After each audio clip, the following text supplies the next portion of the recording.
బాబూజీ అన్నట్లు మనస్సు మన కష్టాలకు సుఖాలకు కారణం.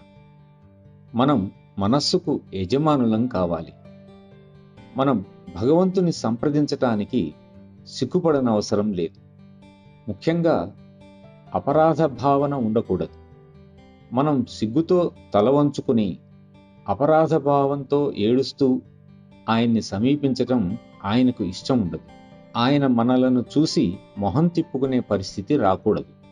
వీడు నా కొడుకేనా, ఇలా ఏడుస్తూ వస్తున్నాడు, ఠీవిగా నా ముందు నిలబడి నాన్న నేను వచ్చాను అని చెప్పవచ్చుగా అని అనుకుంటాడు. కాబట్టి మనం మాస్టర్ దగ్గర ఎప్పుడూ అపరాధ భావం గాని సిగ్గు గాని ప్రదర్శించరాదు.